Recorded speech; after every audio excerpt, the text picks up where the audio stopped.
almost 3 weeks since I moved out of New York City, and I don't miss it one bit. If you're new, my name is Joy, and I've been documenting living in New York City for the last 3 years. I've been living alone in the Big Apple, and I recently moved out really for 3 main reasons. First one is going to be safety. Ever since the pandemic hit, I feel like the city has just been really struggling to get back to where it is, and I did not leave the city during the panorama. I stayed there, and I feel like New York has always been unsafe, and during the pandemic, because there was less people, it was just more heightened when there was crime. But the main reason why I choose to leave is because of the increase in Asian hate. So in the early part of 2022, I believe,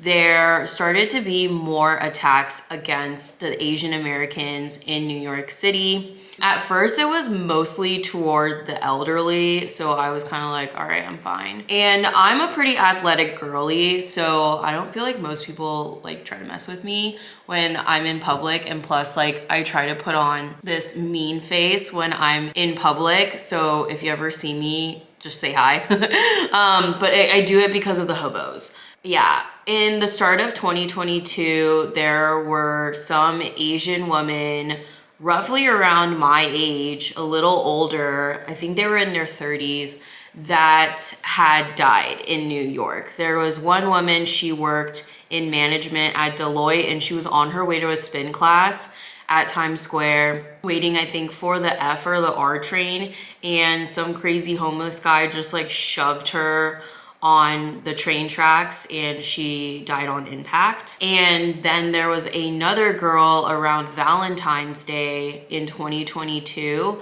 who was living in Bowery, and she was coming home after going out like on a Saturday night or something like that, and she took a cab and everything. This guy followed her, who was also homeless, from the main street, the street that separates Bowery that goes into the Lower East Side. There's that one sketchy park there, and he followed her into her apartment, and she had her AirPods in, so she didn't realize that someone was following her. He also strategically was waiting like one extra staircase away and then would walk up, and I guess like he broke into her apartment and stabbed her 30 times. And that was kind of the last straw for me, because she was close to my age, and she was just like a regular Asian American girl from New Jersey living in New York, and this psychopath killed her, and she did all the right things. I'm sure a lot of people could sit here and say that, oh, she shouldn't have been wearing her AirPods. But girlie was in an Uber or a cab coming home. Like, I wear my AirPods when I'm in the cab. I don't know. She did all the right things. They caught him during the event, luckily, and he's in jail. But this guy had a rap sheet, and so many other offenders in New York have multiple rap sheets, and they just get out either on bail or some weird loophole, and they're just out on the street. And the subway is the main way that I get around in New York, especially during the winter months. I can't ride a city bike. If it's not winter, I try to walk, or I try to take the city bike as much as possible. But sometimes you can't. Like, if you are going to Brooklyn, or if I'm going uptown from downtown, I have to take the subway. And every time I take the subway, when I'm walking down the stairs into the subway, I'm always like, all right, this might be like my last day on earth. And I know that sounds really dramatic, but it is the truth. And I'm tired of feeling paranoid when I'm doing just a day-to-day task, like going to the grocery store or visiting my friend.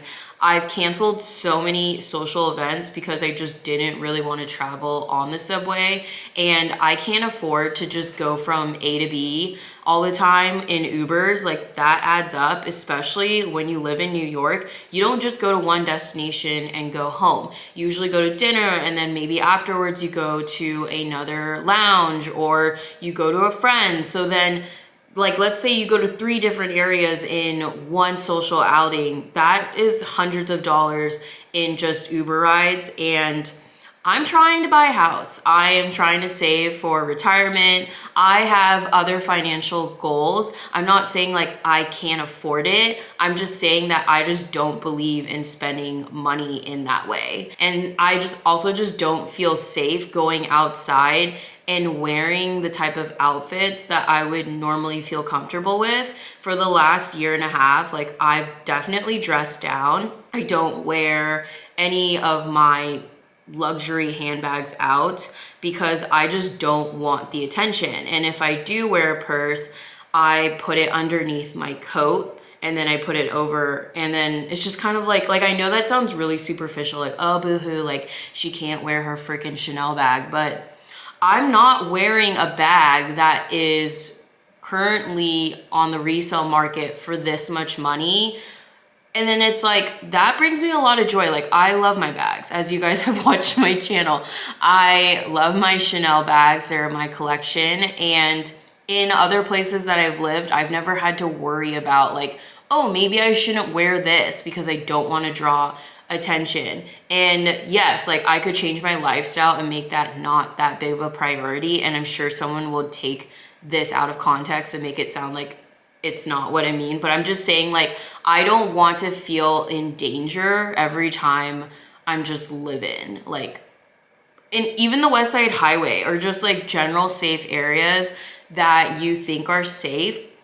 The first month that I moved into my West Village studio, now that I don't live there, I can let you guys know, I lived on the block of Cafe Cluny on West 4th and West 12th, which is one of the best areas in the West Village. And I witnessed a girl getting sexually assaulted one night when I was sleeping. Like, opened up my window and saw this woman get attacked, and luckily I witnessed it and I was able to scare off her attacker. And that was like years ago, and I tried to like push that away and like not let it be such a big deal. There's been so many red flags of safety issues that I've just kind of brushed under the rug because I was still in this mindset of romanticizing the city. And don't get me wrong, there's a lot of great perks about New York, and I'm like really dragging this safety topic on, but that was definitely one of them. The second thing that I wrote in here for the reason why I decided to leave was the cost of living in New York. This is an obvious one. Everyone always talks about it, yada, yada, yada. Like, New York is expensive. It's one of the most expensive cities to live in the world, next to like London, Hong Kong, and San Francisco. And sadly, it's just been something that I've become used to because before living in New York, I was living in San Francisco. I will say that I am blessed to work in an industry that helps me afford the type of like payments I need to live in that city because I do work in tech. But I just don't think it's reasonable anymore. Before I lived in San Francisco, I was living in Arizona and I was still working my tech job, and I was able to save a ton of money and invest it into the stock market. And I want to buy a house. I definitely want to have passive income one day. I don't want to have to rely on a 9-to-5 when I'm in my 40s and my 50s. Like, my goal was to not work a 9-to-5 in my 30s. And hopefully this year we don't have to do that. That is like my goal. But at the end of the day, what I'm trying to say is you should never rely on one income stream. You should have multiple income streams. And if you want to learn more about that, there's so many other finance channels on YouTube that can do a better job explaining it than me. So long story short, my rent went up slightly. It went up like $200, and I tried negotiating it and they were like, no, we're not negotiating it. It's below market price. And sadly, it actually was still below market price in the West Village, especially on my block. I even went online and I looked at similar apartments to mine, like the amenities, where the location was, the size, and I was finding apartments with smaller spaces and crappier appliances that were priced way higher, maybe like 80% more than what I would have had to pay. And so I came to the point where I decided, okay, maybe I'll just move out of this studio and I will move into another apartment, maybe a bigger studio, or I'll go into a more affordable neighborhood and I'll get a 1-bedroom. So I posted some videos about that on my Instagram. If you don't follow me there, my handle is right here. It's where I post more like daily stuff that I do. And I was checking out apartments in Brooklyn. I was looking in Bushwick, Williamsburg, Brooklyn Heights, mainly looking at apartments along the water. I really like being near water. It's a San Diego girly thing. Just let me be. And oh my God, the price to have a 1-bedroom in the expectations that I was looking for was insane. Could I afford it? Yes. Would I be house poor? Yes. Would I be able to have room to have fun money on the side and save for my retirement? Kind of, but not really. And then I was like, okay, I could stay in this apartment and I could just renew. I always have a month-to-month clause in my renewal with my landlord. I've had it for the last 3 years, and I could still break my time between France and New York. But then what happened was I had a couple really bad weeks consistently at work, and they were mixed in with the lifestyle of New York because I also have to do like work trips and stuff.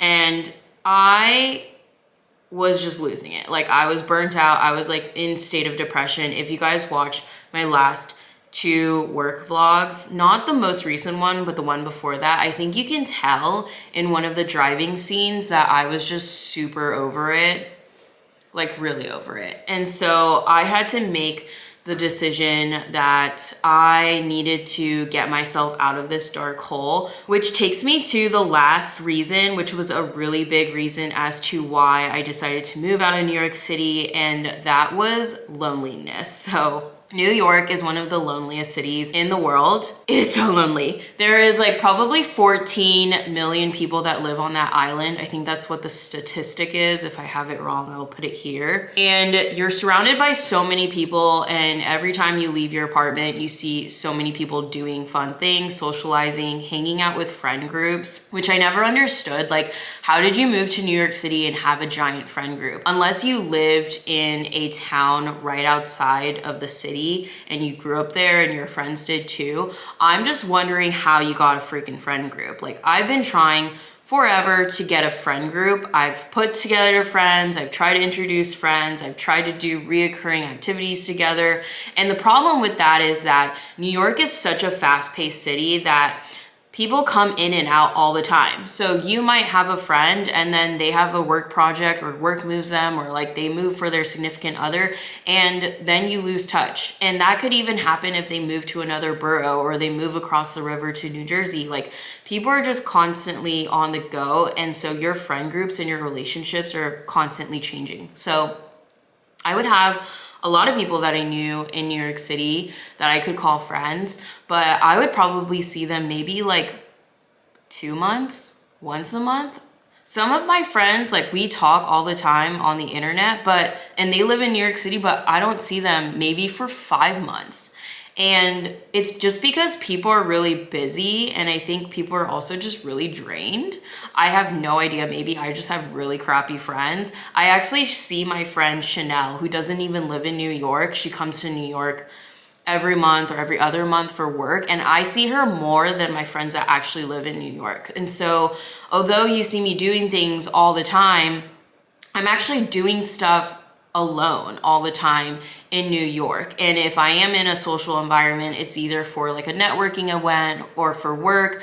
And it's very lonely being in a city, especially on a block where you live above like the #1 lesbian bar. So there's just a bunch of music and people getting drunk downstairs.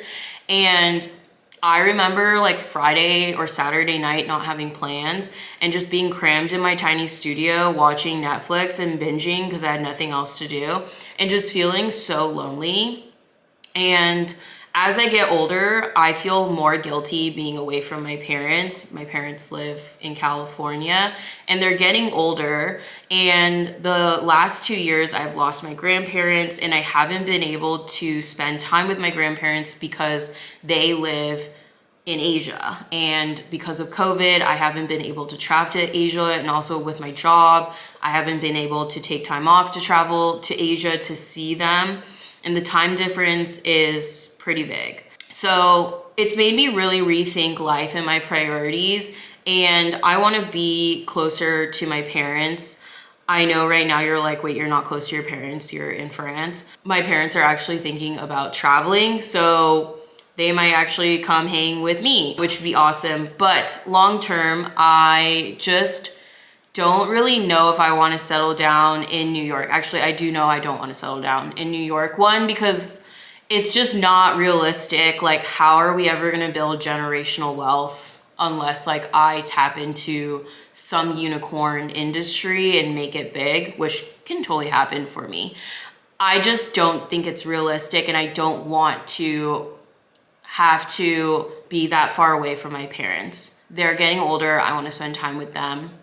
I actually flew back after I moved out and I was with my parents for a week and it was so amazing. Usually we get in fights and stuff, but I've been working through a lot of just childhood things and therapy and it's been easier to communicate things with my parents and just be more patient and stuff. And so I'm just really happy to be closer to my family while I travel. And as you know, I have this visa. So I want to definitely take advantage of it. And I think if you're feeling like things are just not aligned with where you're living, it doesn't have to be New York. It could be whatever town you're living in right now and you just don't think it's working for you, I would really do a hard look into your life and really be honest with yourself because this was really hard for me to do. I've documented and talked about how much I love New York and that was all true. There was also a lot of things behind the scenes that just weren't working out anymore and it became very clear within the last year that one, I was physically not spending a lot of time in New York for a reason. Leaving New York City was probably the hardest decision I've had to make. And it's a decision that I've been going back and forth on, I would say, for the last year and a half. To be honest, by the time I renewed my lease last April, I was pretty over it and I was just not ready to take the leap. It just sounded so scary because to me, New York has always been my dream city. It's where I thought it was like the greatest city in the world. So leaving it, it felt like I was taking a huge step back. But I saw a quote the other day, I think it was on Third Eye Thoughts or something like that. I'll put it over here, that said something along the lines that life changes, I wrote it down right here. Life changes for the better when you prioritize how your life feels rather than how it looks. And that completely changed everything for me in my head. Was don't care so much about what you think you're supposed to be doing and go with your gut and how you feel and how things make you feel. So you're probably wondering what is going to happen to this channel if I'm no longer living in New York City. Well, I am going to be doing a lot of traveling this summer and I hope that you guys will come join me as I produce more travel content and just share with you on what life is like living abroad and what the experiences is and the cultural differences. I've always loved travel before living in New York, and now that we can travel again, I'm excited to share those experiences on the internet. The purpose of starting a YouTube channel was also for me to just connect with like-minded individuals and to build a community. So I would also love to hear more of what you would like to see more of on this channel, and comment below what you'd like to see. If you feel shy and you don't want to comment below, you can always message me on Instagram. My Instagram handle is right down here. But yeah, let me know if you made it this far to this part of the video. Drop a little dog emoji so I know that you're a real one, and I hope you guys stay around for the next chapter of my life. Thanks, bye! Guys, I was driving and I see these cows like mating, and then they stopped when I came because they need privacy.